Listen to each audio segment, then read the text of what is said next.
فقط دو سوال از شما میکنم، بعد به دوستا وقت میتیم. سوال اول می است که نظر مقاومت در مورد خط دیورند چیست؟ یعنی مقاومت برنده شد، سبا طالب رفت، شما مثلا آمدین قدرت به دست گرفتین. نظر شما در مورد دیورند چیست؟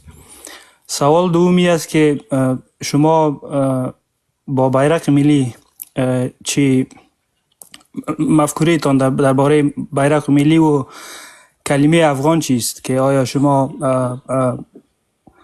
باز امو گپای سابقه تکرار میشه که ما افغان نیستم و شما یک پشتون هستید؟ ما پشتون هستم. بله. بسیار خوب، بسیار خوب است.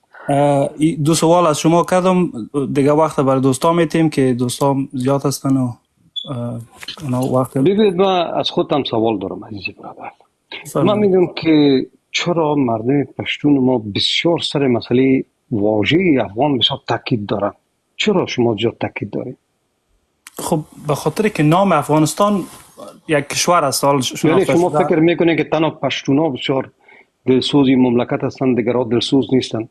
نه، ما هرگز این گپ تایید نمیکنم. برادر گوش کن، نویسنده تان، شاعر تان، استاد پانتون تان، یا کلشان جمع خودشان جمع شدن در یک تلویزیون واضح اعلان کردن که افغان یعنی پشتون، پشتون افغان. این خود یک چیزی پوشیده نیست. اون وقت شروع شده میگه گرچه مسائل بسیار زیاد است ولی اونا واضحا سر این مسائل خود استاد شدن، کتاب سقوی دوم نوشتن، مردم شوراندن برای مسئله. و امروز هم این مسئله معلوم است. خود در افغانستان اگر ما در کوچه بودیم نمیگفتیم پشتون، میگفتیم افغانا. یادتان است شما در افغانستان میگفتیم ما را میگفتن دیگانا یا تاجیکا، ما اونا را میگفتیم افغان. خب برای ما و شما همه معلوم است که این مسائل در افغانستان است. حالا من میگم که شما من حیث یک شهروند مملکت، ما من حیث یک شهروند، شما من میگین که افغان هستی یا نیستی. من میگم که نمیره شما حق ندارین این سوال کنین. نه ما منظور ما شخص نبود که مثلا شما هستی. نه، من چی میگم درست است. مسئله جبهه را شما یک جبهه صحبت میکنم. مسئله جبهه درست است. اولا می بیرق ما میخوایم که مسئله ملی را برای شما بگویم. شما ملی را میفهمین که ملی چه معنا میده یا این است که رسمی چه معنا میده؟ خب ملی یعنی که قبولانده شده تمام مردم، یعنی کل مردم رفراندوم کردن همین بیرق قبول کردن. بله. در طول تاریخ افغانستان چقدر بیرق‌های رسمی طالع بوده؟ خب زیاد بود ولی بیرق ملی هست. به نظر ما بیرق ملی افغانستان بیرق بعد از آزادی افغانستان که گرفته شده در وقت. این نظر شخصی شما است دیگه، شما فکر میکنید نیده. ولی من میگم که تمام نزی بیرق‌های رسمی است برادر. این بیرق هم که پشت سر ما است. این بیرق مجاهدین است. مجاهدین وقتی که پیروز شدن، این بیرق جمع مجاهدین انتخاب کردن تمام تنظیم ها و بیش از 12 سال این بیرق رسمیت داشت در دنیا. یک سازمان ملل، سفارتایش در دنیا رسمیت داشت. من قد میگم اول شخصی میگم، من حیث شخصی من به هر دو بیرق احترام میگذارم. به تمام بیرق‌هایی که در طول تاریخ افغانستان مردم قبول کردن، بیرقشون بودن، نظامای آمدن، من به همشون احترام میگذارم چون بیرق رسمی بودن، بیرق رسمی مملکت بود، من برشون احترام میگذارم. شما در مورد جبهه گفتین. ببینید جبهه مقاومت ملی افغانستان آمر صاحب احمد مسعود در سطح رهبری از این مسئله قرار داره. هر وقتی که اونا مصاحبه میکنن چند بیرق شما در کنارشون میبینن؟ دو بیرق میبینم ولی یک وقت ما یادم میاد در دوره جمهوریت یک پروگرام بسیار بزرگ در پروان گرفته شده بود که احمد مسعود اوج صحبت میکرد. در اون دوره که هنوز جمهوریت حاکم بود ما شاهد یک بیرق ملی در بله. اون گرد همایی به خاطر چی بود؟ دقیق از یادم رفته ولی اما یادم ببینید گرد همایی و رود گرامی داشت از رود اجری سنبله بود، رود شهادت احمد شاه مسعود. احمد شاه مسعود وزیر دفاع کدام دولت بود؟ دولت استاد ربانی. کدام بیرق بود؟ بیرقی که پشت سر شماست. بله اونم روز جمع مجاهدین بود برادر عزیز ما. مجاهدین حق دارن بیرق خودشان را بگذارن، ولی او به این اساس نبود که ما بگوییم ما این بیرق ماندیم، ما بیرق رسمی دولت نمیپذیره، ما این زیر پای میکنیم، ما کلام مخشین از زبان احمد مسعود. ای که اونا یک بار در یک گرد همایی که جمع مجاهدین در اوجه بوده که مجاهدین حق دارن بیرق خودشان. ما این بیرق پشترم میمونم، ما حق است این هیچ یک مجاهد. چرا ما در دوران جمهوریت نبودیم زیر بیرق یک روز هم وظیفه اجرا نکردیم؟ ما زیر این بیرق وظیفه اجرا کردیم. نه حق درست. اینال من نظر جبهه مقاومت. ببینید ما یک سوال دمیجه جبران صاحب سوال ببخشید. امیر خدمت خلاصه کنم که دو سوال ده. جبهه مقاومت ملی افغانستان در قسمت ساختار افغانستان ماده 5 برین بخونین، میگه که ما یک دولت غیر متمرکز میخوایم، ولی یک دولتی که مردم انتخاب بکنن، یعنی چگونگی دولت را خودش میگه ما تعیین نمیکنیم، باید به مردم مراجعه شود. در قسمت مسئله دیورن، ببینید مسئله دیورن یک مسئله رسمی است، مسئله من و تو نیست، مسئله رسمیات یک مملکت است. متوجه هستین؟ اگر گیریم احمد مسعود یا امثال هم یک کسی دیگه در رأس دولت قرار میگیره، اونا از مرجع رسمی میان سری مسائل گپ میکنن، نه احساساتی. مرجع رسمی ما امروز در یک دهکده دنیوی زندگی میکنیم برادر.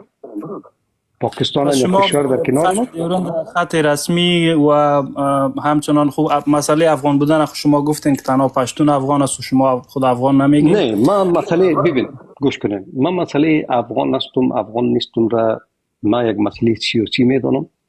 من میگم که امیر بگذارین که مردم انتخاب بکنه. اگر مردم میگن که ما کل ما افغان هستیم، والله ما هیچ مشکلی نداریم. مردم اگر میگن ما افغان نیستیم، ما هیچ مشکلی نداریم. من این مسئله را بسیار مهم نمیدارم. این مسئله را به یک مسئله سیاسی تبدیل کردین، چون اساسیت برانگیز است. مثلا این بحث نمیکنم، شما شاهد این مسئله بودین. بالاخره خب برنامه‌ای نمیگذارم کسی سر این بحث کنه. من میفهمم بالاخره خب این موضوع خب در پیش روی ما است. همین مشکل خود در پیش روی ما است. نه امی که مثلا ما میگم ما افغان هستم و ما افغان هستیم، شما میگین نیستیم. همین مسئله خب بالاخره حل باید شود. نه بله، من میگم که امیر بگذاریم که مردم انتخاب بکنن. انتخاب مردم درست نیست فکر میکنین؟ حالا مثلا مردم جمع میشن میگن که ما میگن که ما ژاپنیستیم. حالا شما میرین گردن یک آدم میدونید چرا میگه ما ژاپنیستیم؟ هرگز هیچ کس من میگم ببینید جبهه مقاومت ملی افغانستان خواهان عدالت اجتماعی هست. میفهمین چی میگم؟ عدالت اجتماعی معنایش این است که همگی ما در یک برابر قرار داشته باشیم و عدالت اجتماعی به اساس شایسته سالاری. یک کسی که شایسته یک چیز رو داشته باشه. اگر ما متوجه میشیم که این هزاره دلسوز این مملکت است، یعنی میتونه که این مملکت ما را نجات بده، ما باید همه در پشت زوم استاد شویم بدون اینکه بدانیم چی میکنه. استاد شویم که این مملکت رو جور بکنه. این مفکوری، چون مسئله شایسته سالاری در اینجا آمد، این مفکوری جبهه مقاومت است. جبهه مقاومت میگه که ما یک دولتی میخوایم که مردم انتخاب بکنن، دولت زور نباشه، زورگویی در وجود نباشه، تمامیت خواهی نباشه، منیت طلبی نباشه. از مسئله زورگویی ما شما مثلا مسئله دیورند در خبرتون میگم که مسئله دیورند یک مسئله رسمی است. دولت ها حق دارن درباره مسائل رسمیات از مرجع رسمیات باید به او برخورد بکنن، نه احساساتی من بدوام بگم من قبول دارم ندارم، او بدوام من قبول دارم ندارم. این درست نیست. موضوع دیپلماتیک در روز میشینه طرف تو بحث میکنه برادر. شما حرفای امرالله صالح را رد میکنین که میگه که پشاور پایتخت زمستانی ما بود و جناب امرالله صالح یک شخص وطن دوست، یک سیاستمدار مقتدر در یک جای شکل نیست. سیاست‌های آقای صالح همیشه مربوط خودشان است. من میگم که هر آن چیزی که حق است، هر آن چیزی که از مرجع رسمی میتونه حل شه، ما باید رو حل بکنیم. اگر ما امروز این مرز رسمی که وجود داره، یک مرز رسمی شناخته شده در دنیا هست، پاکستان. میفهمید؟ یک مرز رسمی است. شما نمیتونید اونجا حمله بکنین بگید بیایی که ما بریم اون طرف بگیریم. از شما خط دیورند در از مرز است، ببخشید مرز رسمی شناختید و اگر مثلا قرار باشه که شما قدرت بگیرین و این مسئله خلاص است. من میگم که چرا، من میگم که مسئله خط دیورند باید حل شود. خب حالش شما پیش شما حالش همی است که یک خط رسمی است. هر اون چیزی که حلش ده زور ما میرسه همونطور حلش کنه. یعنی جبران صاحب امی خب مرد رسمی است. غنی هم افتتاحش کرد، دم ترخم غنی هم افتتاح کرد، امراموی با مود افتتاح کرد، کرزی هم افتتاح کرد. خب بس صورت ببخشید بسیار تشکر جبران صاحب که وقت دادین. اسپیدر گوش کنین اسپیدر، من همه قبر شما میگم که بیاین واقع بینانه برای هر چیز نگاه کنیم. ما شاید است جبران صاحب اگر واقع بینانه برای هر چیز نگاه نکنیم، اگر مثلا سوالاتون قسمی معلوم میشه که ما بیخی یک مردم جدا بافته در افغانستان هستیم. نه من خواستم نظر شما رو داشته باشم. من تمام زندگی ما در کابل تیر شده و ما با امی که ما میگه ببین که من خودم صاحب افغانستان هستم، خودت هم هستی، هر فرد دیگه افغانستان است. جبران صاحب بشنوین دیگران صحبت میکنن، بخیر اسپیدر گرامی از دیگران بشنوین. شما یک سوال است. یک سوال دارم به اجازه شما. تاجک پور نوبت شماست، بفرمایید.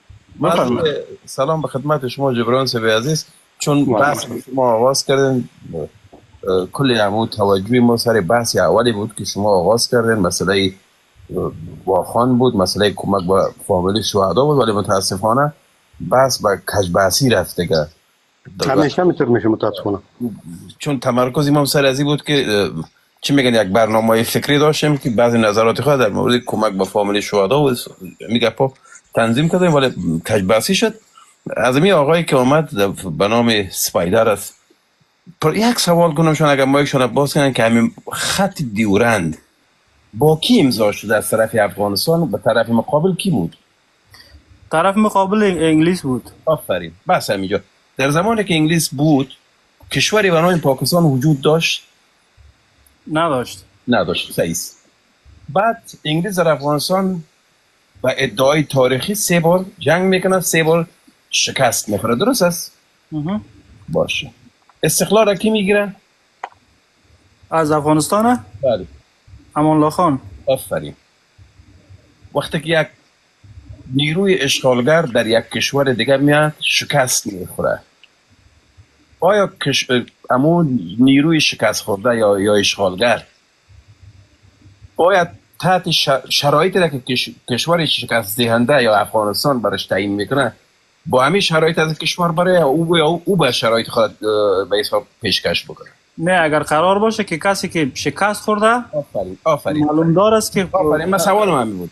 پس چرا امان الله نواسه عبدالرحمن خان بچه حبیب الله وقتی که ادعا میکنه که من استقلال گرفتم، افغانستان آزاد کردم، چرا مرز دیورند در وقت برای انگلیس نگفت که سرحد ما و شما دیورند نیست بلکه اسلام آباد است؟ چون انگلیس اجازه باشه چون به خاطر که انگلیس در افغانستان شکست خورده بود، باید شرایط عبدالرحمن امان الله را قبول میکرد و امان الله پافشاری میکرد که نه، سرحد ما تو دیورند نیست، سرحد که با وکلان ما به نام عبدالرحمن خان امضا کرده او سرحد ملغاست، چون تو شکست خوردی در جنگ، من استقلال گرفتم و استقلال خاکی ما تا اسلام آباد است. چرا ادعا نکرد؟ خب شما مسئله دیورند درست تاریخش نخواندین. در وقت امیر عبدالرحمن خان وقتی که دیورند امضا شد با انگلیس، آقای عزیز، یک قرارداد 100 ساله بود که بعد از 100 سال یک رایگیری میشه در بین مردم پشتون که اون طرف. شما گوش میگیرین؟ نه، این گپی که شما میزنین که قرارداد 100 سال بود، 100 سال بود، چنین قراردادی نیست.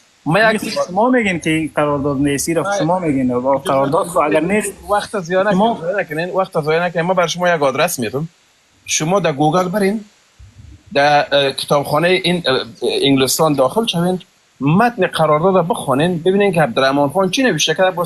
او قرارداد اصلی نیست. شما قرارداد اصلی را بخونید، ما براتون قرارداد اصلی را ما اگر بسام میگذاریم چون جایش نیست. چون شما ما ببینین، ما گفتم به اندازه‌ای که ما صاحب افغانستان هستم، تو هم هستی، هر کسی دیگه هم هست.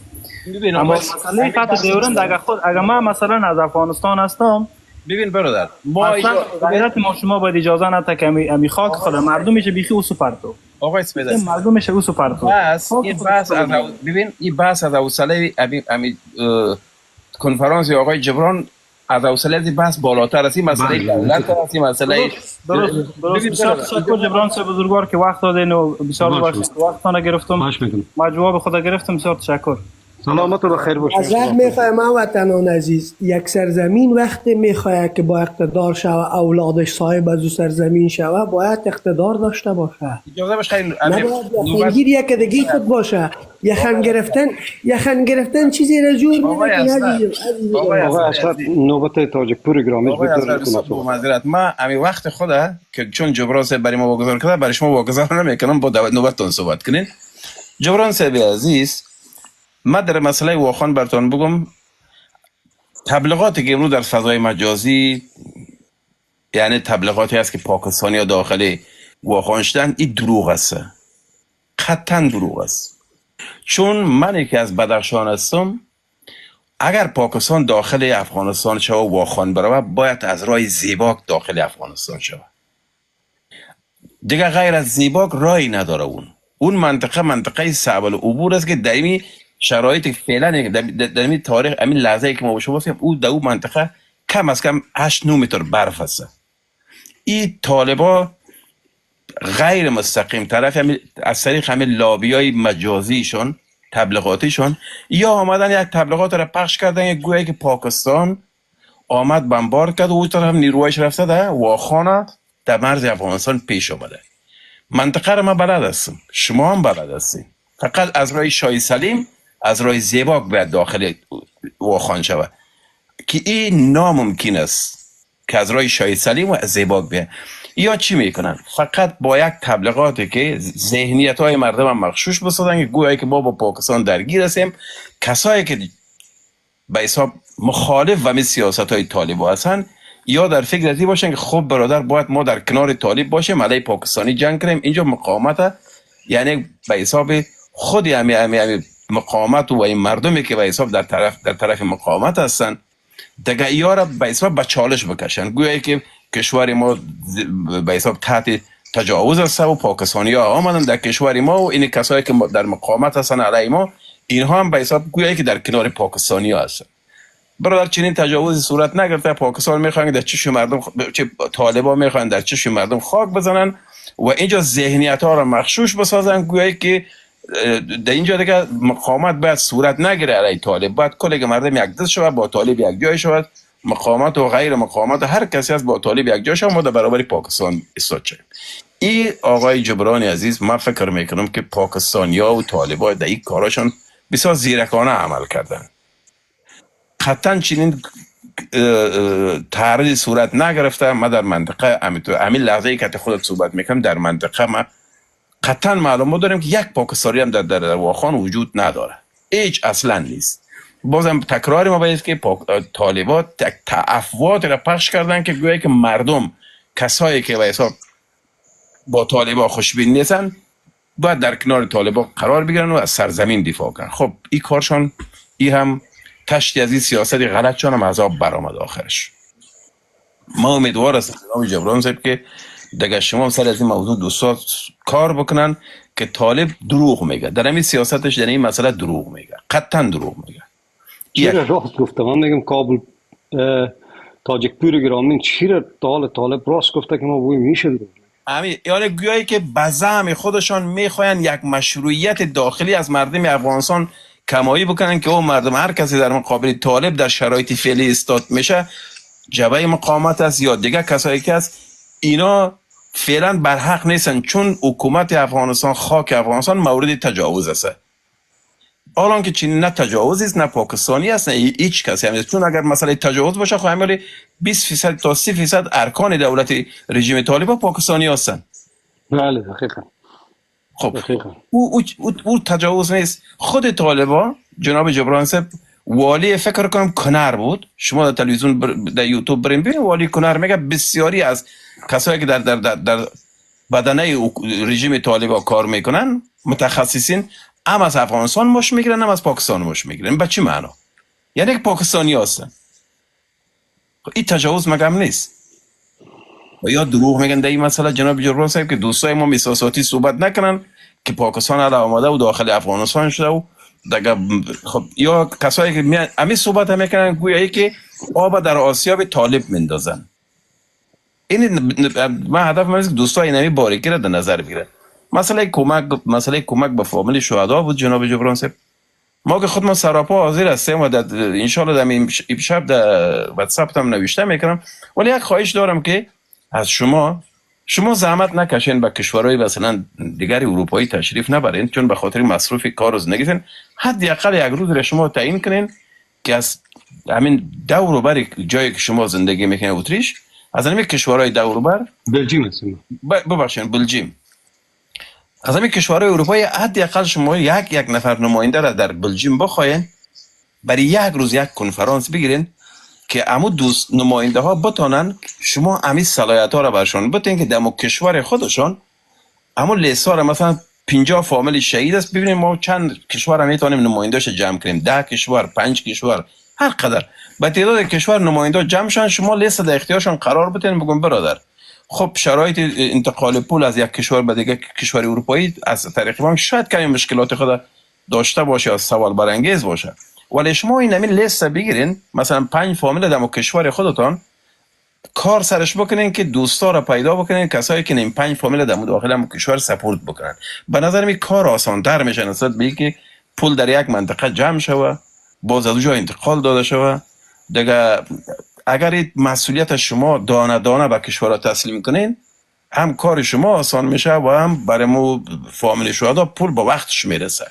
من از شما خواهش میکنم هر چی زودتر اگر میتونین یک نماینده را شما بخواین به بلژیم، مثلا ما خودم میایم، دیگه دوستا بیاین، آقای کابل پریسی عزیز و همین دوستایی که به حساب متحد هستن بیاین همونجا مسئولیت بگیرن در کنار شما، چون برای شما هم خیلی مشکل است، چون از یک طرف مسئله کار است، فامیل است، دیگه مسئولیت های خانوادگی است و یک کاری که شبانه میین این برای شما خیلی جنجال برانگیز میشه که هر شب شما در لایو 2 ساعت 3 ساعت بیان و از دوستا خواهش کنین که برادر بلیاز خدا برای من پول نمیده به یک فامیل شهید دستگیری بکن و این دوستان بیان بشنون داخلم خداحافظ با مان خدا تا شب دیگه باز برام پشت رویش. یک همین مسئله بود، من بازم خواهش میکنم تکرار بار سوم میگم که شما عاجل یک کنفرانس حداقل یک جلسه حضوری بگیرین، یک نفر بخواین با شما صحبت بکنن این مسئله. و حرف سوم عزیز که دوستای عزیز کسایی که میان در بالا در کنفرانس جناب جبران صاحب خواهشان مثل یک برادرتان از همهتون خواهش میکنم، میگن در اروپا وقت طلاست، پول است. امی که یک دوست ما میاد 2 ساعت 3 ساعت در پای کنفرانس جبران صاحب میشینه، از وقتش تیر میشه، از همه امکانات شد امو به حساب تیر میشه، اینجا میشه چند کلمه صحبت میکنه یا صحبت میشنوه. امیدواریم از شما این است که موضوعی که در حوالی برنامه انتخاب میشه خواهشان روی از اون موضوع بحث بکنین، چون به خاطر که هم از ضیاع وقت از جلوگیری میشه، هم آدم به یک مطلوب میرسه. در غیر از که باید بیایم گپ از کمک به مجاهدین به فامیلای شهدا باشه، باید ما درباره خط دیورند صحبت کنیم، باید بریم درباره او فروتن صحبت کنیم، باید بریم بالا درباره دیگه کس فریم، خب یک بحث بی معنا میشه، در آخر هم بی نتیجه. خداحافظ هیچ کس هم نتیجه نگرفت که چی باید بکنه. دقیقاً ان شاء الله که من خودم توجه ما مجیب بود بیشتر میکنم که در مطلب موضوع بگم. جبران صاحب دوستای دیگه صحبت بکن. قربان شما تاجیکپور گرامی، من عمیق کوتاه میگم که هدف ما از یک دو کشور مهمی است که با دوستا از نزدیک مشورت سر این مسئله بکنیم، چون اگر یک نفری را ما از دور مسئول تعیین بکنیم و 4 سبای خدای نخواسته یک مشکل پیش بیاد، باز مسئولیت زی بسیار سنگین است و میخوایم که دوستانی که در مو جمع هستن یک تصمیم گرفته شه و من دلم جمع باشه که مثلا جمع دوستا تصمیم گرفتن یک نفر را پذیرفتن، مثلا در آمریکا این کار کردن، در آمریکا یک نفر را تعیین کردن، اون یک نفر مسئول است تماما بر یک سیستم بسیار عالی پول روان میکنن، در روی جمع میشه، این پول پی دی اف شده، لیست هم است در اون نشته است، مثلا کلگی همو کسایی که پول روان میکنن اینا خودشان امور دارن. ما اگر میخوایم بدانم که مثلا چطوری شد دم پی دی اف که واس کنم اونجا برای ما معلوم میشه که مثلا در این تاریخ اینقدر پول روان شده، اینقدر پول آمد، اینقدر پول رفته. سیستم بسیار عالی است. ما میخوایم که امور یک الگو برداری بکنیم با دیگران هم امیر شریک بسازیم، ولی لازم است که جمع دوستا در این مسئله تصمیم بگیرن، دیگران هم شاهد این مسئله باشن، نشود که خدای نخواسته باز یک مشکل یک در پیدا شود دست نمیگی در یخن ما بفته و این یک مسئولیت بسیار سنگینی است و او هم مردم تاجک تبار ما خصوصا در قسمت مسائل پول اگر صدر پر بتن والله اگر تا آخرین سنتش ازت پرسان نکنه از پای ویزانت میکنه. یعنی خیلی یک کار سختی است. ما به او خاطر میخوایم که جره دقیق تر گپ شما هم بسیار دقیق است. خیلی ببینین خدا شما را خیلی بده که احساس خوبی در مقابل ما داریم، ولی به هر صورتش انشالله فکر میکنیم سرش بیشتر که چی راهی بهتر است که والا سلام علیکم قماندان صاحب جور بخیر. سلامت باشه عزیز برادر. یک چند لحظه اگه لطف کنین منتظر باشی که نوبت دیگه دوستا سمینا صحبت کنه با شما صحبت کنه. اساس قماندان صاحب چیزی که تو قماندان کنی دیگه لالای قربانت عزیز برادر. والا قماندان میگین برادر، مرا قماندان نگوین، مرا جبران بگوین بهتر است. قماندان اصل لالای قماندانی اعمال قماندانی در چرا نشان داره اسی دیگه. سلامت باشین. یک لحظه که نوبتتون برسه ان شاء الله صحبت کنیم. خب همینجا نوبت برای پنچیری هست، گرچه نوبت همین رستمیان گرامی است امینا صحبت بکنن، چون رستمیان عزیز خوش آمدین. نوبت اصلا از شما، چندین بار پایین رفتین، بفرمایید شما صحبت کنید. سلام علیکم خدمت کلیگ دوستا. و علیکم السلام. خدا کنه کلیگ صحت سلامت باشن دیگه. من شنونده هستم میشنم، منتها فکر کنم که یک ذره که بحث ها کنترل شد اکثرم یک با موضوعی همیشگی بحث کنیم بهتر است، به خاطر از اینکه اینجا قصه خط دیوران و یا مثلا که ماشی اگر احمد مسعود بگیره باز قصه چی قرار میشه و گپا فکر کنم که بسیار فاصله داریم. باز اون وقت اما قصه فعلا امی چیزا بگیرین که می دمی زمستان امی اولادای می شهدات گشنگی و خنک نمورن، این مهمتر است. بعضی کسان میرن متاسفانه سوالایی را میکنن که را میشه که در گوگل هم پیدا کنن و را میشه که در یوتیوب هم پیدا کنن و را میشه که یک ذره مطالعه خود بهتر کنن، میشه کمکشان کنه. ما هم از یک چیز یاد بگیریم، ولی برعکس اگر بیایم در شب 2 ساعت در یک شب 1 ساعت این لایف است، 20 دقیقه نیم ساعت از زیر جر و بحث‌های الهی به خدای بالاخره به نتیجه است. امیر اگر هر کس بیا سر موضوع اصل که کمک برای خانواده شهداست، اگر میتونن آن نمیتونن نه خانهشان آباد. فعلا موضوع اینمی سر می یک قاطع جدی و منصفانه حرف بزنن، خلاص هر چه توانشان است، $1 $100 یا نه. و بعد از که باز خیر احمد مسعود گره باز وقت قصه علایده از حال نگرفتن جنگ شدگار میگه سری شدگار. حالی بیادر ما در نیمی رام نرسیدیم، هنوز در شروعی شده هستیم و یا آمدن که پشاور چطور میشه. بابا پیاله چای مگر او چیزی پشاوری آمده در قصر دلکشا اونجا نزد برد، او یاد رفته.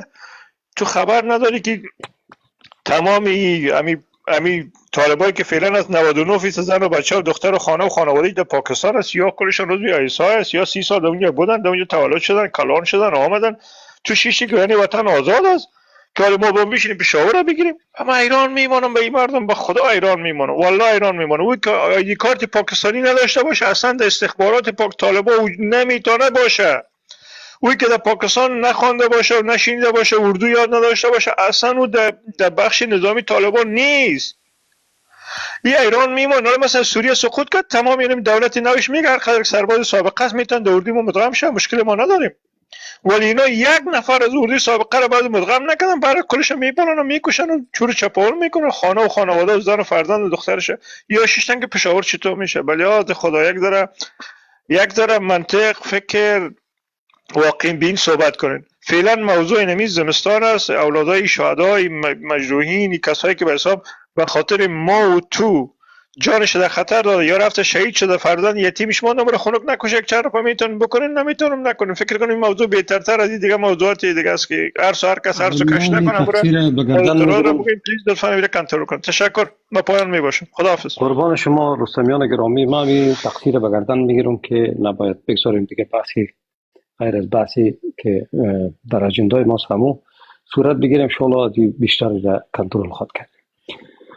نوبت پنشیری است. پنشیری مایک باز بکن صحبت کن. نکنه که پنشیری مشکل داره با مایکشون. بفرمایید. سلام علیکم شکران صاحب. و علیکم از برادر. خوب هستم. خوب هستم. والا تا فعلا که خوب هستیم، امیدوارم شما خوب باشین. این مردم ها شکایت دارن فهمیده. شکایت دارن؟ از هم اگه از هیچ کس نیست شکایت نداشته باشن. کدام بیادرشان کاکایشون همه کی شهید شده در پنشیر که یا شکایت دارن نیست. نه من مطلب تگرخه نتونستم. گفتم کدام از میاد در جنگ بود که ایقا گپ میزنن. خب از صحبت ما که خود دوام بده. رفیقای ما بود، خودم بودم، کلگی بود که گفتنش خب نیست. بخش جبران صاحب فکر کنم این آدم نفهمیده ما چی گفتیم، هیچ موضوع رو نگرفته. نفهمم کل گپ رو نفهمم خب چی خیر. گفته چی نگفته. نابود ما میگردم صفر تا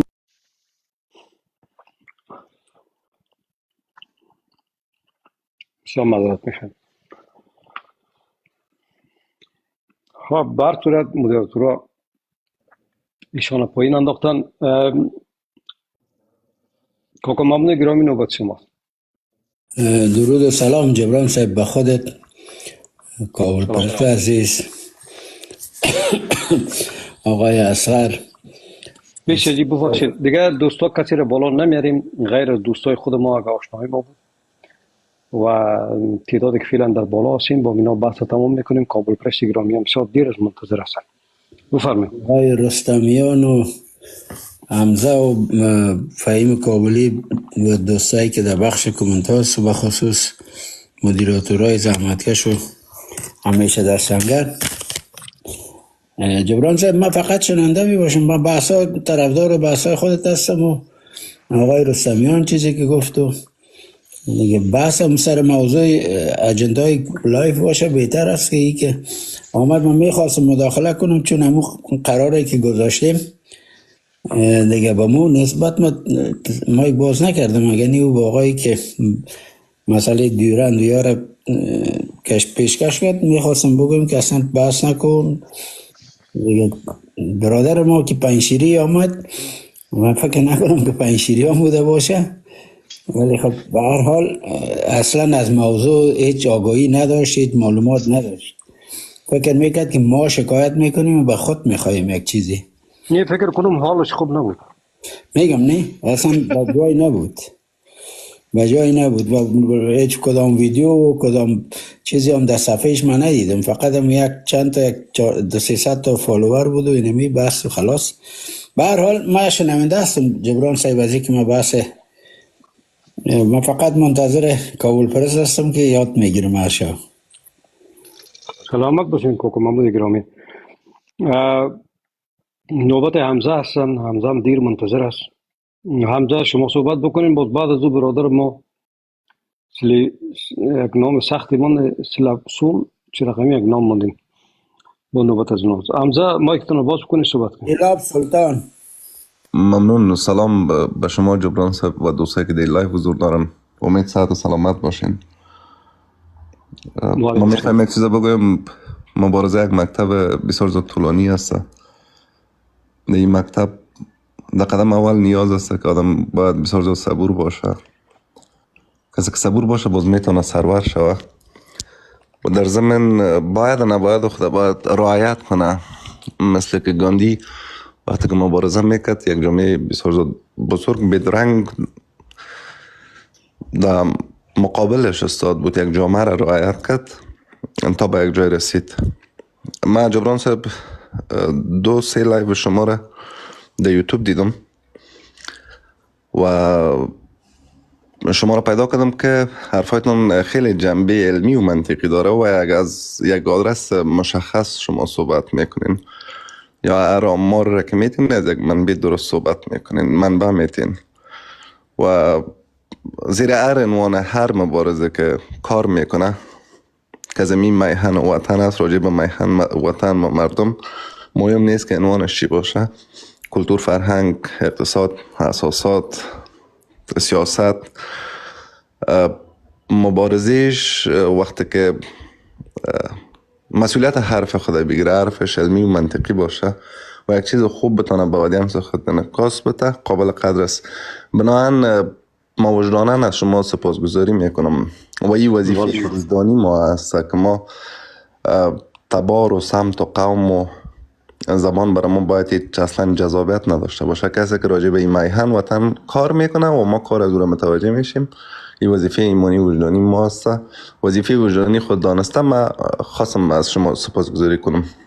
یک بخش حرفای ما و گذشته از این یک بخش دیگه که به صفات اجتماعی، سوشل میدیا، دکان‌های مختلف ساخته شده زیر عنوان‌های مختلف: کلتور، فرهنگ، زن، افغانستان، سیاست، دین، آیین. و این صداهایی که در این محیط مبارزه میکنن، این صداها تمامش ماندگار است. یک چیز دیگه جالب است، بعضی لایوار ما میبینیم، من احساس میکنم که دوستا فکر میکنم که اینمی تعدادی که در اینمی لایو است، یعنی 100 نفر یا 80 نفر، و خودم در این منبر ششتیم چشم من پد گرفتیم. من مخاطب ندارم، خدا نخواسته سوء تفاهم نشه. من خودم در منبر ششتیم چیزی که من خودم میگم، اینمی تیک تاک افغانستان است، افغانستان تیک تاک است. این یک پیام است، نه این رقم نیست. این صداها زیاد جا انعکاس میکنه و در این لایوان بسیار زیاد مردم ما با نامای مستعار به خاطر که محیط بسیار زیاد دور از آزار و وحشتناک شده حضور پیدا میکنن. میبینم که چی گپ از اینجا.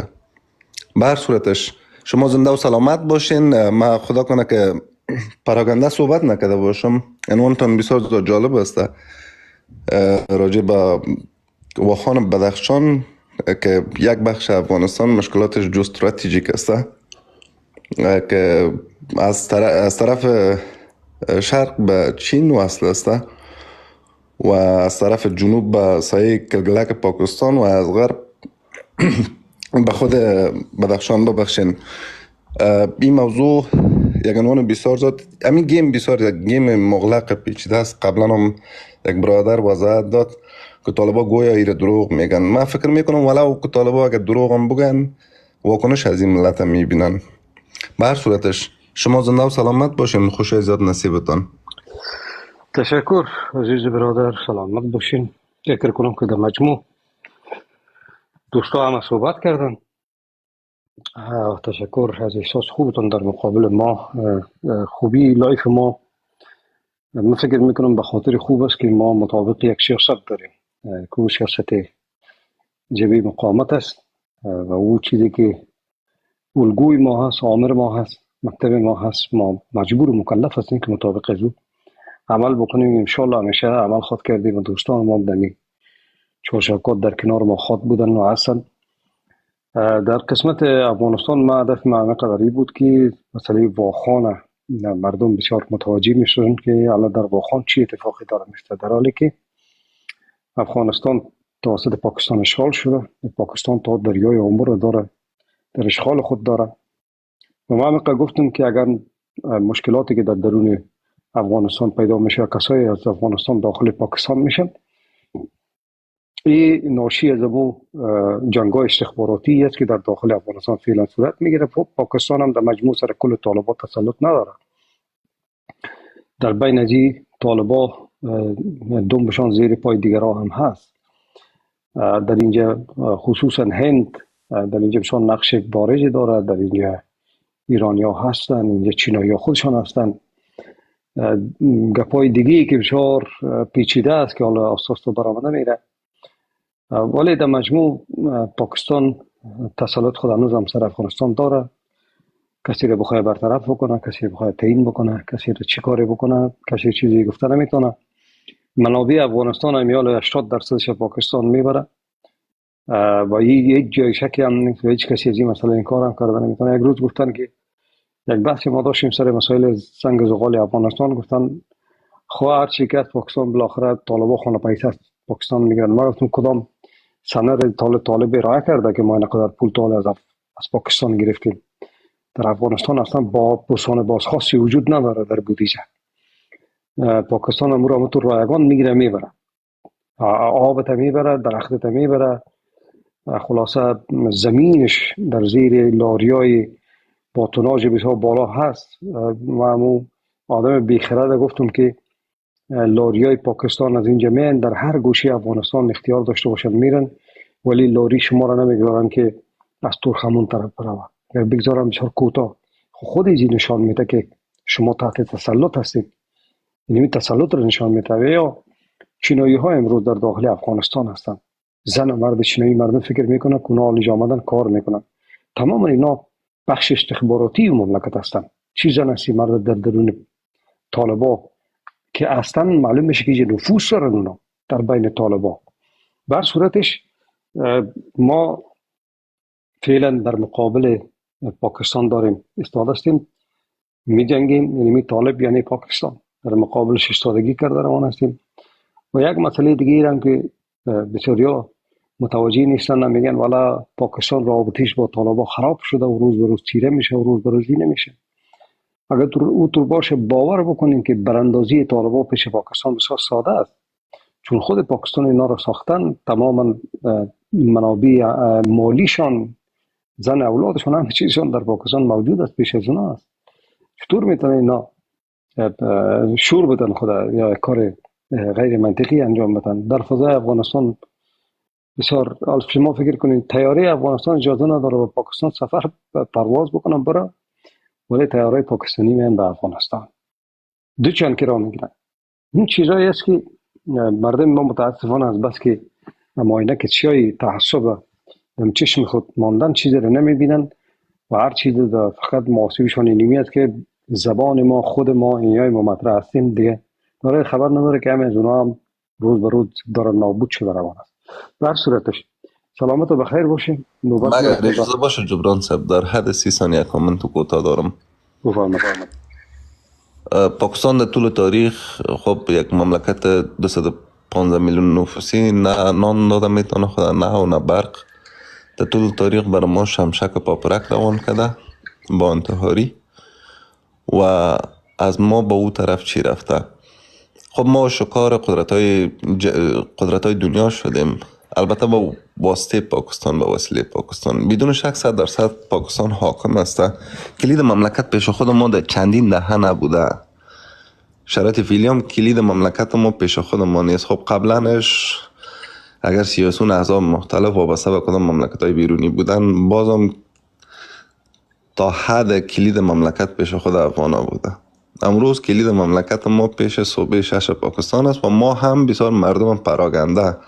من چند لایوتونه که دیدم جالب بر من این بود که بسیج کردن مردم، آگاهی دادن به مردم، بسیار زیاد چیزا رو به مردم انعکاس دادن. اصلا جذابیت شرایط فعلی نداره که از کدام قوم و سمت تبار استی. امروز هیچ چیز نداری، خانه، کاشانه، کلتور، فرهنگ، عنعنات، اقتصاد، اساسات، دیتابیس، چند میلیون افغان، توته و پرخچه و آواره، یعنی هیچ چیز نداری دیگه. یعنی در نقطه رسیدی که جنازه افغانستان افتادگی است که از نیست که یک چند بلچه خاک سرش برته. وضعیت ما واقعا بسیار زیاد خراب است و بحث های ما را که ما میبینیم در سوشال میدیا، ما معذرت میخوایم، تمام بحث ها ناقص است. وقت ضایع کردن، انرژی مصرف کردن. ما میم سر خط دوران صحبت میکنیم، بسیار زیاد جالب است. ما میم سر پرچم صحبت میکنیم. این به این معنی است که اگه آدم اونو مقوله خود ما در قریه کستن، ایمان اسب ما در خانه ملک قریه توانایی داشته باشیم پاکستان نه امریکا رو بگیریم، دنیا رو بگیریم. حالا فعلا ما حاکم مملکت خود نیستیم. یعنی مملکت ما اصلا ما توته هستیم و نسل جوانه که میبینی بی افکار و طرز فکر و دیدگاه خود افغانای ما را که میبینی، خود تمامشان اینمی افغانای از خود ماست. تمام مملکت در اینجا آسیب دیده، تمام اقوام افغانستان آسیب دیده، هیچ کس نیست که اینجا آسیب ندیده باشه. واقعا خیلی متاثر کننده است، آدم بسیار زیاد متاثر میشه. تریبونیا را که میبینی، بحثایی را که میبینی که دوستایی که بحث میکنن راجع به قضایای افغانستان، اصلا اگر این دوست پرسان کنی که می افغانستان جو استراتژیک پولیتیک اکونومیک 2 دقیقه وضاحت بده، یا شرق غرب جنوب افغانستان، یا یک بخش دیگه که راجع به عمر مسعود، مبارزه عمر مسعود، بسیار زیاد دوستای هستن که مکتب عمر مسعود تعقیب میکنن. اصلا اینا راجع به عمر مسعود هیچ شناخت ندارن، هیچ. فقط میراث عمر مسعود یک پکول یک دستمال مانده. عمر صاحب پکول خدا بالا میماند، من بالا میمانم، اینه میرایم مسته. خب این مسائل بسیار زیاد است. به هر صورتش ما گفته های زیاد دارم. ما خدا کنه که مایک زیاد نگرفته باشم. خوشای زیاد خوش باشین، زنده باشین. قربان شما، سلامت و بخیر باشین عزیز برادر. خب میگذاریم که کابل پرس گرامی ختم بخیر همیشه صحبت میکنن. از همه دوستا خواهش میکنم که با صحبت ایشان توجه داشته باشین و ما مایک در اختیار کابل پرس گرامی میگذارم و اونا صحبت کنن. کابل پرس گرامی بفرمایید. درود و حرمت و همه شما میفرستم. آرزومند هستم همتان صحتمند و خوشنود باشین با وجود از این پرابلم ها و مشکلاتی که همه ما و شما داریم. هموطنای عزیز، ما امشب در اینجا در لایف جبران بزرگوار صحبت های زیادی از این طرف و آن طرف شد و از اون بحث اصلی را که اینا مطرح کرده بودن متاسفانه کاملا سمت سوی بحث رفت به یک طرف دیگه و منحرف شد. ما قدرم ایره بسیار زیاد طور یک نوع دراما و داستان غمانگیز نمیبینم. قضیه که اتفاق افته همیشه وجود داره. نمیشه که مثلا شما بیاین 3 ساعت برنامه بگیرین، لایف بگیرین، باز صرف در یک مورد و بدون آمادگی قبلی شخصیت های گوناگونی میاین به اون موضوع میپردازن و اونا آمادگی قبلی ندارن و یک جای صحبت ها میره به یک طرف دیگه. از نظر من اگر صحبت ها به کدام طرف دیگه هم میره، من فکر میکنم قضایای افغانستان، سیاست افغانستان در 40-45 سال گذشته چنان پیچیده و کامپلکس شده که ما در پهلوی از میکنم مقدر ابعاد از این سیاست هایی که اتفاق افتادن و سیاست هایی که دیگه پاسخهایی را طلب میکنن، با مو اندازه شما میتونین پاسخهای بسیار گوناگونه برش بدین. از اون خاطر من شخصا خودم از این تشویشی ندارم. اگر یک کسی آمد پرسید که نمیدانم موضع‌گیری جبهه مقاومت ملی در رابطه با خط دیورند چیست، در رابطه نمیفهم با او پرچم سه‌رنگی که برخی از مردم او را ملی میدانند و فکر میکنن باید دائمی باشه چی است، پاسخها را جبران بزرگوار تقریبا همیشه داده. کدام تفاوتی در پاسخها نبودم. تا بعضی کسایی که تازه میان این سوال مطرح میکنن انتظار دارن که پاسخ خود بگیرن و من نظر من این است که از این سوال و پرسش و پاسخ ها کدام تشویش و کدام نزاکتی به وجود نباید بیاید. پاسخ ها عملا وجود داره. خیلی کسایی هستن که اونا قبلا در ذهن خود یک باور و یک سیاست خاص را از قبل حک کردن، چوکات بندی کردن، فقط تنها میخواهند که شما در امون موضوع کتیشان هستین یا نه. اگر هستین آدم خوب هستین، آدم وطن دوستن هستین، اگر نیستین خائن هستین، تمام شد رفت. موضوع خط دیورند اینجا مطرح کردن. موضوع خط دیورند از دید حقوقی و از دید حقوق بین الدول یک مسئله تمام شده است. چیزی به نام خط وجود نداره.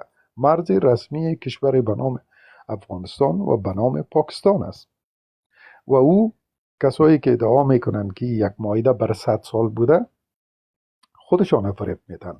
در بریتیش لایبرری او سند وجود داره و او سند در تلویزیون BBC نزدیک 10 سال پیش همچنان به نمایش گذاشته شد و همه خواندن، دیدن. میتونن او فیلم وجود داره. شما به صفحات BBC، تلویزیون BBC مراجعه کنین، میتونین همون کلیپ ویدیویی را دوباره یافت کنین و در اونجا ببینین که سند به نمایش گذاشته شده. ما از طرف خود به خاطر گرایشات درونی خود ما، به خاطر ازی که بیایم هنوز هم پس از 100 و چند سالی که گذشته بازم سیاست بیرونی افغانستان در یک محدوده بسیار کوچک گروگان بگیریم و یک ساتول درست بکنیم و به فرق مردم دیگه زده بریم. به خاطر چی؟ به خاطر ازی که بهانه داشته باشین، به خاطر از اینکه اقتدار یک اقلیت کوچک ممکن گروهی، حزبی، سازمانی، قومی یا هر چیز دیگه هم که شما در ذهنتان میگرده او را ادامه دار بسازیم و نهادینه بسازیم. این سیاست به فکر من، به نظر من که دیگه کاملا تمام شده.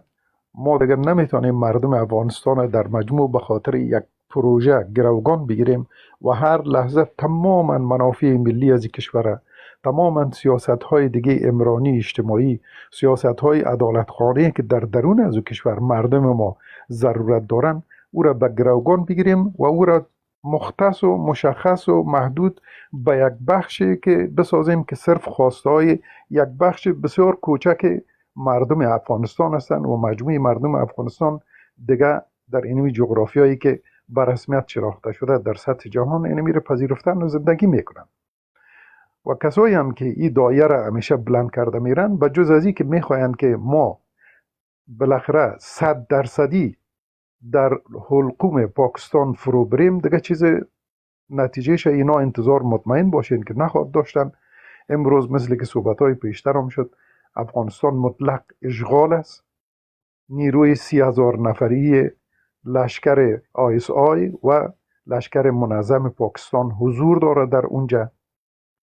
شما حتی میبینین که در ویدیوهایی که به نمایش گذاشته میشه که آگاهانه او کار میکنن که میخواهند به گوش ما برسانن که متوجه باشین که شما کدام حرکتی کرده نمیتونین، ما اینجا هستیم. بسیار راحت میان تفنگ به دستش است، در پنجشیر، در پروان، در جاهای دیگه میان به زبان اردو صحبت میکنن. مثلا معلوم است و او اخطار خودم بار بار برای مردم ما در گذشتم دادن، حال بسیار براحتی به نمایش گذاشتن. شما فیلمی است که تازه برآمده از یکی از جنرالای ارتش پاکستان است، ببینین که در اونجا چی میگه. فیلم در صفحات دوستای ما در صفحات زیادی وجود داره، میتونین فیلم ببینین و بازپخش شده. و مصاحبه هم که چند روز پیش وزیر خارجه پاکستان داشت، وزیر خارجه پاکستان هم این موضوع کاملا روشن ساخته. کاملا افغانستان کشور اشغال شده است. اگر ما موفق شیم امو جغرافیایی که در سطح جهانی رسمیت داره امو رو دوباره به دست بیاریم، ما فکر میکنیم که بزرگترین خدمت در تاریخ 100 سال گذشته پس از تجاوز انگلیس به یک کشور ما کردیم. و او خاطر هموطنان گرامی و مسائل که هیچ سوده به مشکل فعلی مردم ما نداره نپردازیم. من یک خواهش دوستانم از عزیزایی که در اینجا میان صحبت میکنن دارم وی است که فضای مجازی یک فضای بسیار پیچیده و همچنان به نهایت از هر چمن سمنی است. هر کسی در یک جای به خاطر یک موضوع صحبت داره، بحث میکنه. فضای فحاشی است، فضای سیاسی است، فضای مسائل پرداختن به مسائل عقیدتی است. خیلی ساحه و همو مسائل بسیار گسترده در این تیک تاک و در تمام شبکه‌های مجازی وجود داره. اما وقتی در اینجا یک لایف از طرف یک شخص گرفته میشه، مخصوصا اینجا لایف جبران بزرگوار، موضوعات از اینا مشخص است. یک لطف کنین مسائلی که در لایف های دیگه بحث شده، در اونجا هر مطلب مطرح شده، به اینجا با خودتان بار نکنین، نکشانین. کسی در یک لایف هر چیز گفته، فحاشی کرده، با آدرس کسی توهین کرده، هر کار کرده، او بحث اونمو لایف است و در اینجا او را با خودتان حمل نکنین و از لا بلای عزیزم با او مطالب نپردازین. و مخصوصا من شخصا به صفت یک هموطنتان از شما آرزومند هستم که وقتی میایین نام کسی را نگیرین، بهتر است. به خاطر از اینکه اگر شما در یمی لایف جبران بزرگوار میایین نام یک شخص خاص را میگیرین، شما میدانین که فردا روز میرن بعدن یک توطئه و دسیسه بزرگی از او درست میکنن که گویا در اینجا کسی با آدرس از اونا چیزایی گفته و چیزایی که ناروا، نادرست و در یک جنجال کاملا بیجای و بی مورد ما خود ما رو درگیر میکنیم. از او خاطر است آرزومند است امیر دست کم رعایت بکنین. اما موضوعاتی که در این لایف درباره‌اش صحبت میشه، درباره از مو صحبت کنین، یا موضوعاتی که ممکن مثل یک کسی آمد کج بحثی کرد موضوع رو به یک طرف دیگه برد، خب چون در این لایف همون مسئله مطرح شده میتونین به همون پردازین. ولی از مسائل بیرونی بهتر است صرف نظر کنین، چون هم ضیاع وقت است، هم در پهلوش باعث از این میشه که شما در یک پاسخگویی و در یک جدل با یک کسی که هیچ ارتباطی با او ندارین با او بیرون براین و همیشه پرچم شما پرچم جنگی باشه بدگرا در جنگ و در جدل. منظور من کاملا منظور خیرخواهانه است، منظور من متوجه شخص خاصی نیست و به شکل عامی صحبت ها رو میکنم. میمونه موضوع بحث صحبت هایی رو که به ارتباط کمک هایی که بر خانواده شهدا و معلولین است. این صحبت ها قبلا به شکل منظم در اینجا مطرح شده و فعلا اونمو یک روش و یک راهی را که جبران صاحب تانسته پیدا بکنه، انتخاب بکنه، با اونمو روش پیش می رود. لطفاً در اینجا بحثای بسیار تکنیکی در او رابطه دیگه لازم نیست بکنیم. به خاطر چی؟ به خاطر از که اینجا امکان داره یک خطری را شما متوجه یک شخصی بسازین که او بیچاره از جان خودم خبر نداره و جبران بزرگوار با تمام احتیاط تلاش میکنه که در امی مسئله همون محرمیات رعایت شود و ما میاییم مثلا با طولانی ساختن از این بحث با پیشنهادهای رنگارنگ بازوام در یک لایف کاملا باز در حقیقت میخواهیم مسائل را در اینجا برملا بکنیم، افشا بکنیم که ضررش 100% به یک کسی در یک جای نه در یک جای میرسه. چون وطن ما و سرزمین اشغال شده است و او هم اشغال در دست تروریسم منطقه، تروریسم داخلی و حامیان تروریسم جهانی. همه ما و شما این را خوب میدانیم. با او خاطر یعنی جبران بزرگوار بعد از بحث‌های بسیار طولانی به یک سلسله نتایج رسیدن که ما فعلا با اینمی روش میخواهیم که به خانواده شهدا و معلولین کمک بکنیم، به مو احترام بگذاریم و بحث‌های اضافی و پیشنهادات دیگه اگر دارین باز خوب است که در یک فضای کاملا خودمانی. جبران بزرگوار اکثرا همین عزیزای ما شماره تلفنش دارن یا در یک جای دیگه در یک فضایی را درست کردن، در اونجا میتونین صحبت ها را در اونجا بکنین و پیشنهاداتتانه که صرف در بین امو علاقه خاصی میمانه و بیرون نمیبرایه و این سبب ازی میشه که ما دست کم به یک شهیده که او خانوادهش باقی مانده، فرزندش گرسنه است، خانمش بیچاره است، بی‌پناه است، ما او شهید از دست دادیم. حالا ما خانواده بازمانده‌ای از او هم کس او را به یک خطر مواجه می‌سازیم. با او خاطر لطفاً از بحث‌های اضافی، پیشنهادات اضافی دیگه در این موضوع بگذارین. اونم یک روش است که اینجا انتخاب شده، کاملا دقیق و خیلی درست و خیلی منطقی و خیلی محرمیت و همچنان امنیتش برقرار است. دمو همکاری بکنین، دمو کمک بکنین و هر کسی که توان داره بیشتر از او. من مطمئن هستم که فعلا گنجایش بحث‌های بسیار پیچیده در این ارتباط نیست. اگر در آینده نیاز شد، لازم شد، چون شرایط ایجاب میکرد، باز بعداً در او ارتباط من مطمئن هستم که باز هم صحبت‌های جبران بزرگوار خواهد داشتن. فعلا یعنی یک مورد است، هر کسی که میخواد کمک کنه خودش وصل میکنه با جبران بزرگوار، باز اینا میگن که چگونه کمک بکنه و تمام. و بیشتر از این دیگه ضرورت هم نداریم که ما بفهمیم که چرا و چگونه این گونه. کسایی که تا حال کمک کردن خودشان میدانند که یک سنت و یک پولی هم به جیب شخصی کسی نرفته، دقیق به دست امو کسایی رسیده که بازماندای شهدا و محلولین هستن و یک سنتش هم کسی نخورده.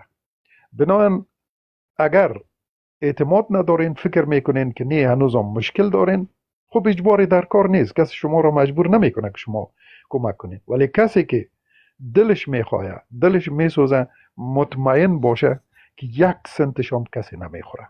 و تا به حال را هر کسی که سند آورد که کسی یک سنتش خورده و حق داره که بیایه از امو کمکی که کرده اون از امو حیثیت و عزت خود دفاع بکنه، ولی امورم با اساس یک روش منطقی و انسانی در تجسس شود که اشتباه داره که اینجا پول خورد برد شده، میخواد در اون مورد بدانه، نه ای که به خاطر ماهیگیری در فضای مجازی بیایه این موضوع را مغرضانه اینجا مطرح بکنه و بخواه که به یک نحوی فضا را خط بسازه، آب خط بسازه و ماهی بگیره. و تو چیزا من مطمئن هستم که باز هیچ کسی قبول نداره، نمیپذیره و شما هم همین موضوع را رعایت بکنین، چون آهسته آهسته این بحث بسیار زیاد اصلا بدون ضرورت پیچیده شده میره.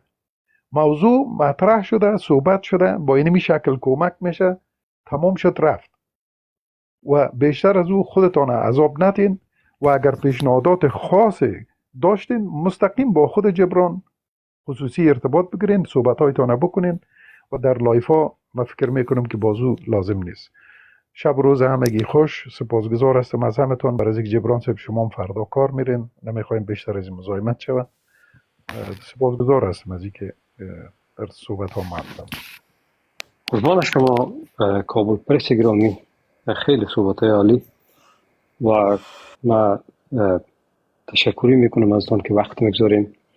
سر دیم که خودتان هم مشکلاتی دارین، کار و بار و زندگی اینا، ولی بازم برای ما وقت میگذارین، بین و تجربیتان و اشتراک میگذارین. خداوند شما را با عزت داشته باشه و همیشه همونطور صدایتان رسا باشه و صحتمند باشین که بتانیم از تجربیتان استفاده بکنیم.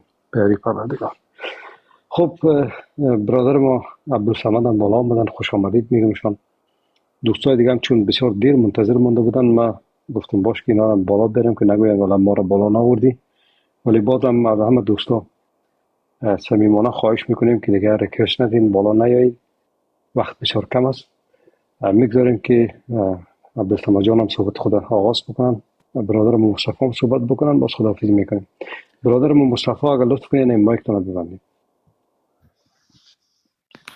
درود عرض ادب دارم جبران صاحب به شما، تمام کسایی که حاضر در این لایف هستند. اگر که شما بیش از حد خسته هستی جبران صاحب، من میتونم صحبت های خود برای لایف بعدی.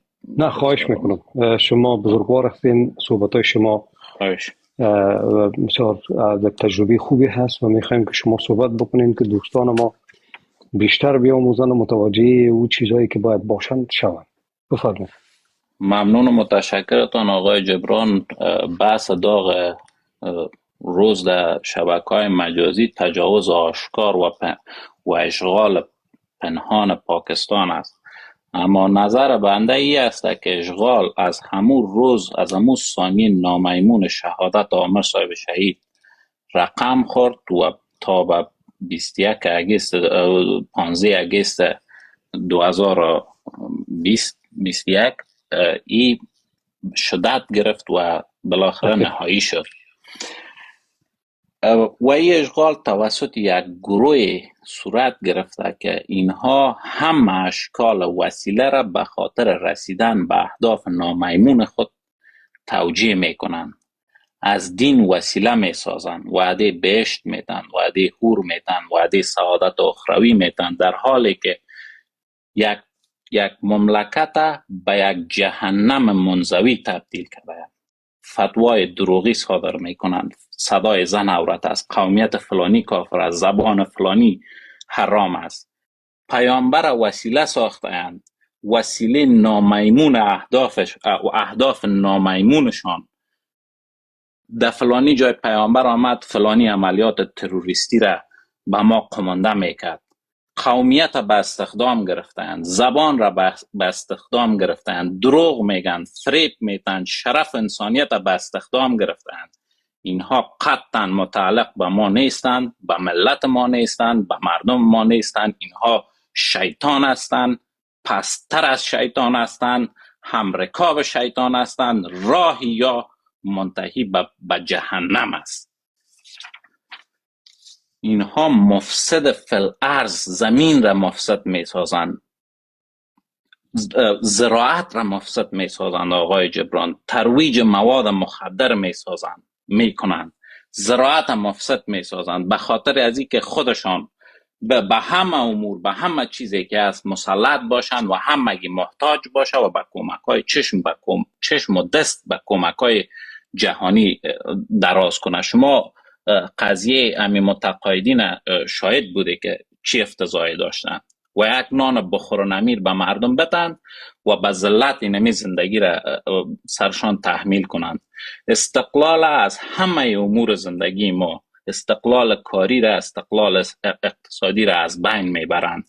ملت و کشوری که با این همه آب شیرین و با این همه زمین زراعتی دست به گدایی میزنه، کلش سببش اینمی گروه جنایتکار دجال صفت هستند. اینها جنایت میکنن، اینها قطعا از ما اسلام کار ندارن، اینها بلکه از ما تسلیم کار دارند. برنامه اینها جز فاسد ساختن امور هیچ چیز دیگه نیست. اینها همه چیز را میخواهند از بین ببرند، نسل را میخواهند فاسد بسازند، نسلی که نه فکر از خودش باشه نه به پای فکر و اندیشه خود استاد شده بتانه دقیق مثل گوسفند وسیله انتحار و انفجار باشه. در بهترین شکل ممکنش اینا از انسان وسیله نعره تکبیر و الله اکبر گفتن، وسیله مردباد و زنده‌باد گفتن استفاده میکنن.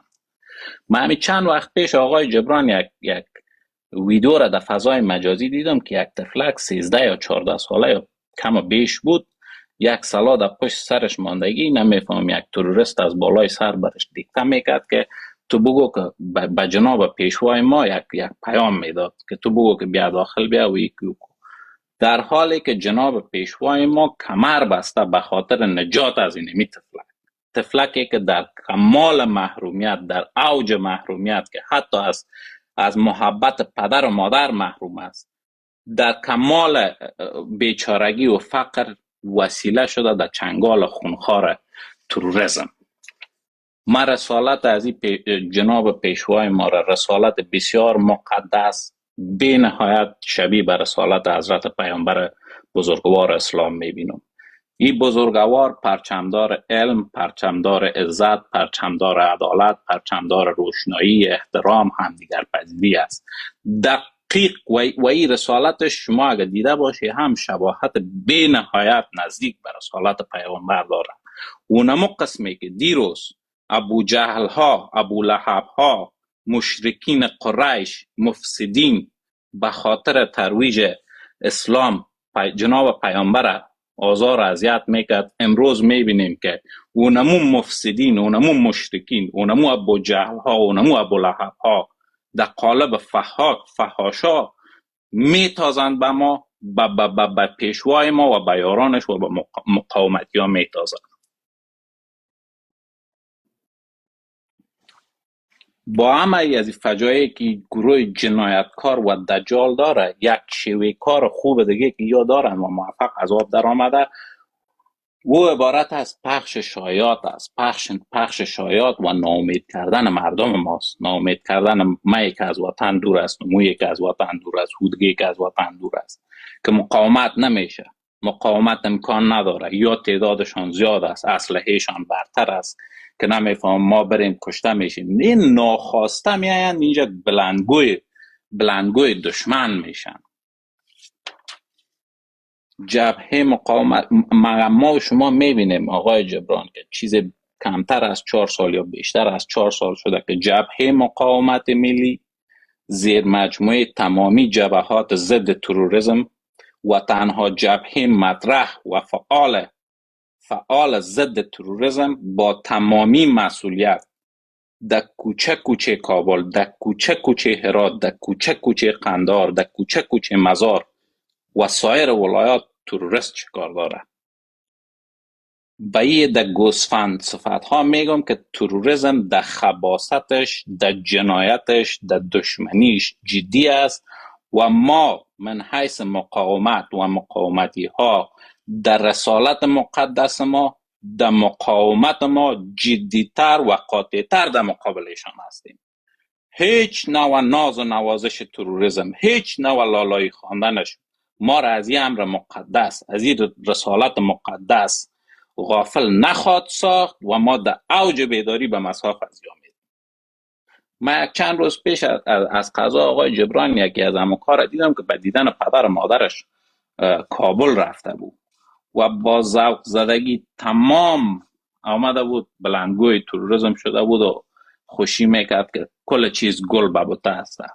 من از این میجا بر از اونامو و سایر کسایی که یک قسم ناخواسته شکار میشه عرض میکنم که او امکا، او مردم آزاده، او مقاومتی ها، به یک گل هیچ لجنزار خوشبوی نمیشه و به یک گل نه به هزاران گل از هیچ لجنزاری بوی معطر نمیه و لجنزاری که امروز تروریسم دولا نکده تعفنش ده 7 آسمان بالاست. من صحبتای من کوتاه میکنم، اما قسمی که عرض کردم آقای جبران که رسالت پیشوای ما یک رسالت بسیار مقدس و پیامبرانه است، پرچم بردار علم و دانش و ادب و اسلام است. دایی را مسئولیت ما و شماست که این بزرگوار نباید تنها بانیم. با هر وسیله که میشه در هر قسمت دنیا که هستیم، مخصوصا نمی اروپا نشینا و امریکا نشینا سهم بگیرن، با ما بپیوندن و با روحی جوشان آزادی خواهی و عدالت پسندی در کنار ما قرار بگیرن. ما وعده میتم آقای جبران تا زمانی که روحی خدمتگزاری بی‌مزد و منت در بین از این ما مردم ترویج شوه و باشه، تروریسم چی که کل دنیا یک جای شوه بر علیه ما قطعا کاری کردن نمیتونه و این حرف من نیست، حرف پدر معنوی ما جناب قهرمان ملی رحمت الله علیه است. ما صحبتایم در اینجا ختم شد. آقای جبران معلوم میشه که شما هم به نهایت خسته هستی. بسیار تشکر میکنم از اینکه وقت داده یک بار